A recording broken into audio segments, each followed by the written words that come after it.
Hello friends, आप सबका हमारे चैनल पर स्वागत है। आज की हमारी कहानी है शादी के बाद भाग 2। हमारे जाने के बाद आलिया ने दरवाजे बंद कर दिए और सभी खिड़कियां चेक की। आलिया ने बाकी वाकयात मुझे बताया। सुनिए।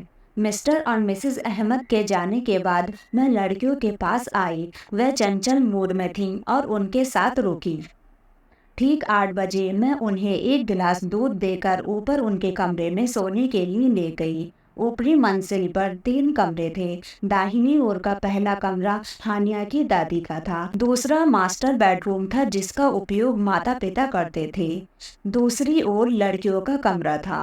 लड़कियों का कमरा बहुत खुला था। एक तरफ उन दोनों के लिए बिस्तर लगे थे। सामने लड़कियों के कपड़े की अलमारी थी। सामने का क्षेत्र खिलौनों की रैक और एक छोटे तंबू से ढका हुआ था। ये खेलने की जगह थी। लड़कियां तंबू में बहुत खुशी से खेलती थीं। उसमें एक टॉर्च और कुछ खिलौने थे और नीचे एक मुलायम गद्दा पड़ा था। लड़कियों के बिस्तर ठीक करने और ब्रश करने के बाद मैंने उन्हें अपने बिस्तर पर लिटा दिया। हानिया का सोने का इरादा नहीं था, लेकिन वह कहानी सुनना चाहती थी। मैंने खिलौनों के रैक से एक कहानी की किताब निकाली जो हानिया को पसंद देता थी और उसमें से एक कहानी सुनाने लगी। इस बीच शाइना को नींद आ गई। हानिया को गुड नाइट कहकर मैंने दरवाज़ा बंद किया और नीचे आ गई।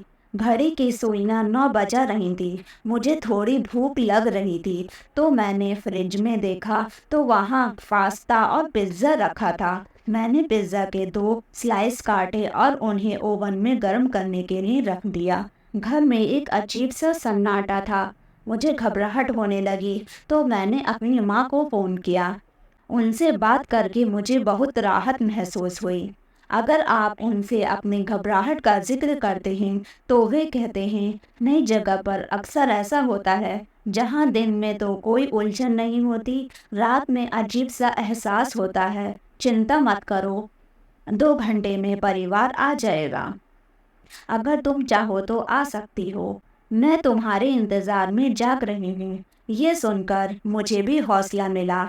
खामख़ा सचमुच बहुत डरी हुई थी। फ़ोन बंद करके मैं वहीं खड़ी होकर सोच रही थी कि अचानक ओवन से बीप हुई और मैं कूद गई। ओह! मुझे क्या हुआ? मैंने खुद से कहा और ओवन से पिज़्ज़ा निकाला और फ्रिज से थोड़ा कैन लिया और लॉन में आ गई। जब मैंने टीवी चालू करने के लिए रिमोट खोजा तो वह कहीं नज़र नहीं आया। मैंने सोफ़ा, तकिया, मेज़ के नीचे सब जगह खोजा पर नहीं मिला। मैं थककर सोफ़े पर बैठ गई और पिज़्ज़ा खाने लगी। मैंने अभी 2-3 निवाले ही खाए होंगे कि मुझे हंसी की आवाज़ सुनाई दी। मैंने प्लेट मेज़ पर रख दी और सीढ़ियों पर आकर सुनने लगी। उसी समय फिर हंसी की आवाज़ सुनाई दी। मैंने मन में कहा, ये दोनों अभी तक सोए नहीं हैं। कमरे का दरवाज़ा खुला था, जबकि मुझे याद आया कि मैंने दरवाज़ा बंद कर दिया है। मैंने धीरे से दरवाज़ा खोला। नाइट लैम्प की नीली रोशनी कमरे में फैल रही थी। छोटी बेटी शाइना अपने बिस्तर पर सो रही थी, लेकिन हानिया का बिस्तर खाली था। मैंने इधर-उधर देखा तो तंबू में लड़की की परछाई के साथ एक रोशनी भी दिखी। मैं तंबू के पास जाकर बैठ गई और उसे खोलने लगी। हानिया, मैंने धीरे से कहा, आपी, मैं यहाँ हूँ। मुझे अपने पीछे से एक आवाज़ सुनाई दी। मैंने गर्दन घुमाई तो देखा हानिया बिस्तर के नीचे है। उसने संकेत दिया कि वह तंबू में नहीं है। मेरा दिमाग चकरा गया। मैंने आगे बढ़कर तंबू खोला। उसमें कोई नहीं था। टॉर्च जल रही थी। मैं डरकर खड़ी हो गई। कुछ समझ नहीं आया। मैंने शाइना को सोते हुए उठाया और हानिया का हाथ पकड़कर नीचे चली गई। लेकिन हानिया ने अपना हाथ छुड़ा लिया और वापस ऊपर जाना चाहती थी। मैंने उससे रुकने को कहा। शाइना को सोफे पर लिटाकर मैंने उसे बुलाया। मैं वापस जा रही हूँ सोने के लिए, उसने कहा और सीढ़ियाँ चढ़ने लगी। वह लारा मेरी दोस्त थी, काल्पनिक दोस्त। जब उसने ऐसा कहा तो मैं अवाक रह गई। तुम बिस्तर के नीचे क्यों थी? मैंने चिंतित होकर पूछा।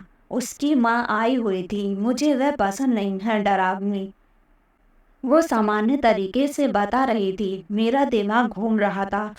तंबू में कौन होगा? वह कौन था? ये मेरा भ्रम था? कुछ समझ नहीं आया। इस बीच हानिया ऊपर चली गई और मैं शांत बैठी रही, छोटी को देखती रही। जो भी था, इसका संबंध ऊपरी मंजिल से था। ये मेरी कल्पना थी या हकीकत? मैं हानिया को उसके माता पिता के आने तक नीचे ले आती हूँ। यही सोचते हुए मैंने सोती हुई शाइना की तरफ देखा और ऊपर जाने लगी। गलियारे में रोशनी थी। दाहिनी ओर के कमरे का दरवाज़ा खुला था। ये वही कमरा था जहाँ अहमद साहब की माँ रहती थी।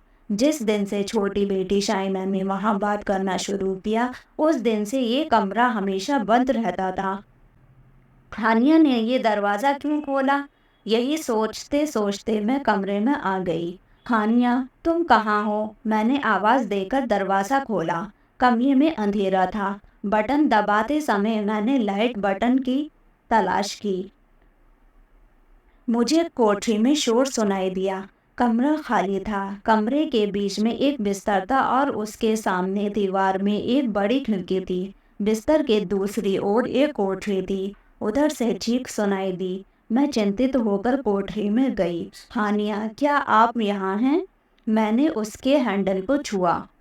उसी समय किसी ने मेरे पैर पर हाथ रखा। हानिया हमेशा बिस्तर के नीचे लुका छुपी खेलती थी। मैंने न देखने का नाटक किया और कहा, ये खेलने का समय नहीं है। तभी पीछे से आवाज़ आई, आपी, मैं यहाँ हूँ। मैं झटके से पीछे मुड़ी तो हानिया दरवाजे पर खड़ी थी। तो ये हाथ किसका था? मैंने नीचे देखा और एक सफ़ेद हाथ देखा और मेरे गले से चीख निकल गई। मैं बुरी तरह भागते हुए नीचे आई। हानिया मेरे साथ थी। मैं इस घर में नहीं रह सकती। मुझे जाना होगा। आओ बच्चों, हमें जाना है अब। मैंने हानिया से कहा और शाइना को उठाना चाहा, लेकिन सोफा खाली था। शाइना वहाँ नहीं थी।